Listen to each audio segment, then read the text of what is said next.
Durga jewellers తెలంగాణలో మొట్టమొదటి factory outlet మన కొత్తపేటలో ఫిబ్రవరి 14న గొప్ప శుభారంభం. నమస్తే అండి జయప్రద గారు. శ్రీమాత్రే నమః. జయప్రద గారు, తులారాశి గల వారి లక్షణాలు ఏంటి, వాళ్ళు ఏ విధంగా ఉండే అవకాశం ఉందంటారు? తప్పకుండా తులారాశి అంటేనే చాలా మంచి రాశి, అంటే శుక్రుడు ఆ రాశి అధిపతి. సో అందుకని తులారాశి అంటే చాలా వరకు వీళ్ళు నటనా రంగంలో రాణిస్తారన్న. చాలామంది ఇవాళ రోజున ఫేమస్ హీరోస్ కానీ హీరోయిన్స్ కానీ అందరూ కూడా ఈ తులారాశి వాళ్ళే. సో హెవీ కష్టపడుతుంటారు, అంటే చాలా కష్టపడతారు వీళ్ళు, మహా కష్టజీవులు. తర్వాత మాయా రాశి. సో ఈ రాశి అంటే ఏంటంటే మాయ, వీళ్ళ చుట్టూ ఉండేది మాయ. సో వీళ్ళందరినీ ప్రేమిస్తారు, అందరితోటి ప్రేమగా ఉంటారు, అందరినీ అలాగే ఉండాలని అనుకుంటారు. అలా అనుకుని వీళ్ళని మోసం చేసే వాళ్ళు చాలా ఎక్కువ మంది ఉంటారు. సో ఖచ్చితంగా మోసపోతుంటారు. వీళ్ళు చాలా తెలివైన వాళ్ళవి, మేము అందరినీ అంచనా వేయగలం అనుకుంటారు పాపం, కానీ అలా వేయలేరు. ఒక రకంగా చెప్పాలంటే అమాయకులే, బయటికి కనిపించిన అమాయకులు. అది సో బయటికి కనిపించిన అమాయకులుగా కనిపించేవాళ్ళు, కానీ చాలా ధైర్యవంతులా కనిపిస్తారు, చాలా స్ట్రాంగ్ పీపుల్లా మాట్లాడతారు. ఏ విషయమైనా అబ్బా వీళ్ళు చెప్తే మనకి వీళ్ళు మనకు ధైర్యం ఇచ్చేస్తారని అనిపిస్తుంది, కానీ వాళ్ళకి ధైర్యం ఉండదు యాక్చువల్ చెప్పాలంటే. కానీ అంత రాశి తులారాశి వాళ్ళు ఎక్కువ ఫ్యామిలీని ఎక్కువ ఇష్టపడతారు, ఫ్యామిలీ కోసం ఏ పనులైనా చేస్తూ ఉంటారు. ఫ్యామిలీతో ఎక్కువ బయట తిరగాలి కానీ ఎంజాయ్ చేయడం కానీ ఉంటుంది. చాలా తక్కువ మంది ఫ్యామిలీకి దూరంగా ఉండడం, ఫ్యామిలీని ఎప్పుడు కలుపుకుంటూ ఫ్యామిలీతో ఉండడం అనేది చాలా ఎక్కువ మంది తులారాశిలో ఉన్నవాళ్ళు. సో వీళ్ళ లక్షణాలు కూడా ఏంటి అంటే, వీళ్ళ ఎడ్యుకేషన్లో కంటే కూడా ఎక్కువ రంగాల్లో రాణించే వాళ్ళు ఉన్నారు, ఓన్ ప్రొఫెషన్స్లో ఉన్నారు ఎక్కువ, అడ్వకేట్స్ కానీ డాక్టర్స్గా కానీ. అందుకని ఉద్యోగం చేసాం అనేది చాలా తక్కువ మంది. సో ఉద్యోగం అంటే ఎప్పుడంటే చాలా లీస్ట్ పీపుల్ వాళ్ళు చాలా కింద ఉద్యోగాలు చేస్తుంటారు వాళ్ళు. అంటే ఎడ్యుకేషన్లో వాళ్ళకి సరిగా రాకపోవడం, చదవకపోవడము, చాలా ఇబ్బంది పడడం వల్ల ఏంటంటే చాలా తక్కువ కింద క్యాడర్లో ఉంటారు. అది కూడా అప్పుడు కూడా వాళ్ళు ఏ రంగాల్లో పనిచేస్తారు, నటన రంగంలోనే పనిచేస్తుంటారు. సో అక్కడ కూడా కెమెరాలోని లైట్స్ మ్యాన్స్గా కూడా ఉంటారు వచ్చేసేవాళ్ళు ఈ రాశిలో వాళ్ళు. సో మొత్తానికి వాళ్ళు ఆ మాయ ప్రపంచంలోని సినిమా ఇండస్ట్రీలో నాటిలో తిరుగుతూ ఉంటారు ఈ రాశి వాళ్ళందరూ కూడా. సో డెఫినెట్గా ఈ తులారాశి అనేది యాక్చువల్ చెప్పాలంటే, ఈ రాశి గురించి మనకి పుస్తకాల పురాణాల్లో ఏముందంటే, చాలా న్యాయమైన వాళ్ళు, నిజాయితీ పరులు, నిజాయితీగా ఏ పనైనా చేస్తారు, ధర్మంగా బతుకుతారు, ధర్మంగా ఉండడానికి ఇష్టపడతారు అనేసి. కానీ ఇప్పుడున్న కాలంలో ఏంటంటే అలా ఎవరు ఉండట్లేదు. ధర్మంగా బతుకుదాం అంటే బతకనీరు జనాల్ని, ఖచ్చితంగా వీళ్ళు బతకనీరు. సో వీళ్ళు ఖచ్చితంగా వీళ్ళు ఆ మాయకి వీళ్ళు కూడా గురవుతుంటారు. సో అలాగే ఉందాం అనుకునే వాళ్ళు లాస్ అవుతూ ఇబ్బంది పడుతూ అలా ఇంట్లో ఉండిపోయే వాళ్ళు కూడా ఉన్నారు. సో మేము ఇంతేనండి, మేము ఇలాగే మాట్లాడతామండి అన్న వాళ్ళని సరే అయితే నమస్కారం చెప్పి వదిలేసి వచ్చేస్తారు కదా, అలాగా ఉంది వీళ్ళు దాంట్లో. సో వీళ్ళకి రెండు ఇబ్బందులు, రెండు రకాలైన సిచ్యువేషన్స్ వీళ్ళు ఫేస్ చేస్తూ ఉంటారు. మాయకి అలవాటై మాయలో పడుతూ మాయలో బతుకుతూ బతికే వాళ్ళు ఉన్నారు. లేదు మేము మాయలో పడము, మేము జాగ్రత్తగా సిన్సియర్గా శ్రద్ధగా ఉండే వాళ్ళు కూడా ఉన్నారు. చూడండి, చాలామంది కోర్టులో లాయర్లు డబ్బులు తీసుకొని వాదిస్తుంటారు. ఈ తులారాశిలో పుట్టిన వాళ్ళు రూపాయి తీసుకోకుండా వాదిస్తారు పాపం, న్యాయం ఉంటే. వాళ్ళు ఒక రూపాయి కూడా తీసుకోరు. వీళ్ళకి ఇంకా రివర్స్లో వాళ్ళకి కావాల్సిన ఖర్చులు ఇచ్చడానికి వీళ్ళే టైప్ చేసి అన్ని పెట్టి కేసు గెలిచడానికి ఇష్టపడతారు. కానీ వాళ్ళు పోనీ గెలిచిన తర్వాత వీళ్ళకి ఇవ్వాలి కదా, వాళ్ళకి నమస్కారం చేసి వెళ్ళిపోతారు, ఇవ్వరు. సో మామూలుగా వేరే అడ్వకేట్స్ దగ్గరికి వెళ్తే కనీసం ఒక 10 లక్షలు ఖర్చు అయ్యే దగ్గర వీళ్ళు 1 లక్ష రూపాయలు చేశారనుకోండి, ఆ లక్షని వీళ్ళకి ఇవ్వాలి కదా, అది కూడా ఇవ్వకుండా వెళ్ళిపోయిన వాళ్ళు ఉంటారు. సో న్యాయంగా బతుకుదాం అంటే వాళ్ళకి ఇలాంటి పరిస్థితులు వస్తాయి, వాళ్ళు అదే అనుకుంటారు. న్యాయంగా బతుకుదాం అనుకుంటే ఇలాగే ఉంటుంది. అన్యాయం తినేవాడి దగ్గర వాడు 10 లక్షలు కావాలని ఇస్తాడు, 20 లక్షలు కావాలని ఇచ్చేస్తారు వాడి దగ్గర అనే మాయలో వీళ్ళు ఉంటుంది. తులారాశి అంటేనే పాపం మాయనన్న, అంతా మాయే. సో ఓవరాల్ అయితే వాళ్ళ లక్షణాలు అవి అంతే. వాళ్ళ చదువు ఎట్లా సాగుతుంది అంటారు? చదువు బాగుంటుంది, చెప్పే కదా, చదువు బాగుంటుంది. చాలా తక్కువ మంది చదువు లేని వాళ్ళు, చదువుకునే వాళ్ళు ఎక్కువ మంది ఉంటారు, తెలివైన వాళ్ళు, చదువు చక్కగా చదువుతారు వాళ్ళు. అందువల్ల ఏంటంటే ఓన్ ప్రొఫెషన్లో ఉంటారు. అందుకే అడ్వకేట్స్, తర్వాత డాక్టర్స్గా. సో ఇవన్నీ ఎడ్యుకేషన్ బాగుంటేనే కదా అన్నీ వస్తాయి, లేకపోతే రారు, అంత ఈజీగా రాణించారు కదా.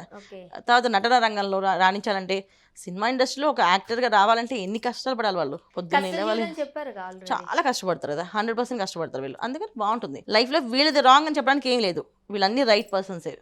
కాకపోతే వీళ్ళకి ఎదురే సిచ్యువేషన్స్ అన్నీ కూడా మాయ సిచ్యువేషన్స్ అంతే.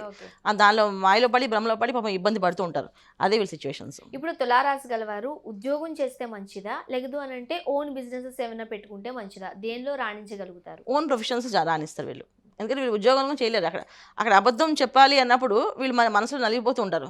వీళ్ళు మోసం చేస్తున్నారు, వాళ్ళు మోసం చేస్తే తెలిసిపోతుంది ఇద్దరు వాళ్ళు చెప్పమన్నా, వీళ్ళు అబద్ధం చెప్పినట్టు తెలిసిపోతుంది మనకి, వీళ్ళు అబద్ధం చెప్తున్నారు అని చెప్పేసి. అంత ఎక్స్ప్రెషన్స్ వాళ్ళ బాడీలోకి తెలిసిపోతాయి అన్నమాట. సో డెఫినెట్గా వాళ్ళు ఓన్ ప్రొఫెషన్స్లోనే చదువుకోవాలి, చేసుకోవాలి. తప్పదన్నప్పుడు ఉద్యోగం చేసినప్పుడు ఇంకా ఆ మాయకి మనం కూడా బానిసవి చేసుకోవాలి. ఇప్పుడు వాళ్ళు ఎంత కష్టపడినా వాళ్ళ కష్టానికి తగ్గ ప్రతిఫలం అందుకోవట్లేదు కాబట్టి ఆర్థికంగా ఎలా ఉంటారు? చాలా సామాన్యమేనన్న. అంతే మీరు అన్నట్టు, మరి 1 లక్ష రూపాయలు ఇవ్వాల్సిన దగ్గర 1 రూపాయి కూడా ఇవ్వకపోతే కష్టమేగా. అలా ఉంటుంది. ఉంటే తారాస్థాయిలో హాయిగా ఫుల్ లగ్జరీలో ఉంటారు, ఉంటే తారాస్థాయిలో ఉంటారు. చాలా డబ్బు, వెల్ విషెస్ బాగుంటుంది. చాలామంది హీరోలు అందరూ ఈ రాశిలో ఉన్నవాళ్ళే. సో వాళ్ళ హీరోస్ అందరికీ ఉన్నాయా, డబ్బులు ఉన్నాయంటే ఉన్నాయి కదా అందరికీను. చాలామంది పెద్ద పెద్ద హీరోలు ఉన్నారు ఈ రాశిలో ఉన్నవాళ్ళు.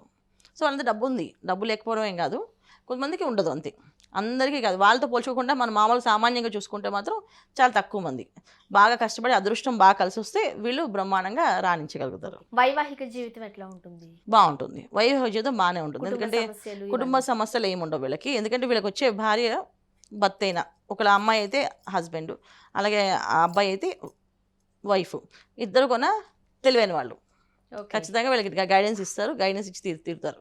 ఇలా కాదు ఇలా యాక్చువల్లీ చెప్పాలంటే పెళ్ళి అయిన తర్వాత వీళ్ళకి మార్పు వస్తుంది. వీళ్ళకి పెళ్లి తర్వాత వీళ్ళ జీవితంలో ఆనందమైన సంతోషం వచ్చేది వీళ్ళకి, తులారాశి వాళ్ళకి.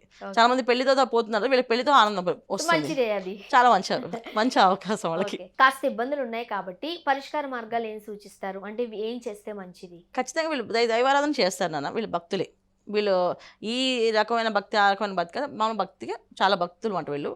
ఇంకా వీళ్ళు బాగా చేయాలి, ఇంకా బాగా సక్సెస్ కావాలి అంటే ఎవరైతే ఉద్యోగాలు చేసి స్థిరపడాలి, ఉద్యోగం కావాలి అనుకునే వాళ్ళు, ఉద్యోగంలో నిలబడాలి అనుకునే వాళ్ళు ఆంజనేయస్వామి ఉపాసన చేయాలి. సో హనుమంత్ ప్రదక్షిణాలు, ఆంజనేయస్వామి టెంపుల్లో వెళ్ళడం, ప్రదక్షిణాలు చేయడము, ప్రతి మంగళవారం ఆయనకి క్రమం తప్పకుండా ఆకు పూజ చేయించడం, సింధూరం పెట్టుకోవడం, ఇది వీళ్ళకి మంచి లక్షణం. ఆకు పూజ ఆకు పూజ చేయించాలి, సింధూరం పెట్టుకోవాలి. క్షేత్ర దర్శనం ఏం చేస్తే మంచిది? సో వీళ్ళు మామూలుగా క్షేత్ర దర్శనం అందరికీ మొత్తం వీళ్ళు తులారాశి వాళ్ళకి, నేను ఇప్పుడు అంటే తులారాశిలో ఉద్యోగం చేసుకున్న వాళ్ళకి ఆంజనేయస్వామి ప్రదక్షిణాలు చెప్తున్నాం.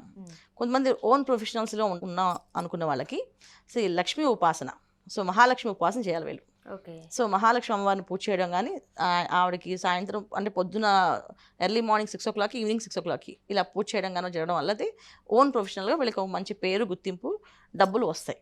సో అలా చేసుకోవాలి.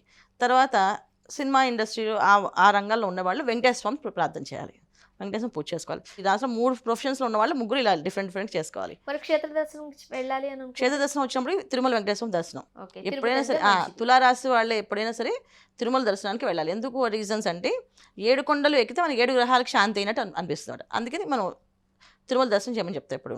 సాధారణంగా ఈ రాశి గలవారు ఎటువంటి కలర్ వేసుకుంటే మంచిది, వాళ్ళ లక్కీ నెంబర్ ఏంటి, ఏం చెప్తూ ఉంటారు? అంటే ఏ రోజు మంచిది, ఏదైనా ఒక మంచి పని మొదలు పెట్టాలి, లేకపోతే ఎక్కడికైనా వెళ్ళాలి, ఏదన్నా ఒక పని మీద మనం బయటకు వెళ్తున్నాం అంటే ఈ రోజు అయితే మంచిదని చెబుతూ ఉంటారు కదా, ఏమంటారు? వీళ్ళకి శుక్రవారం కలిసి వస్తుంది అన్న. శుక్రవారం చాలా మంచి విశేషం కలిసి వస్తుంది. శుక్రవారం చేసుకోవచ్చు, శనివారం కూడా చేసుకోవచ్చు.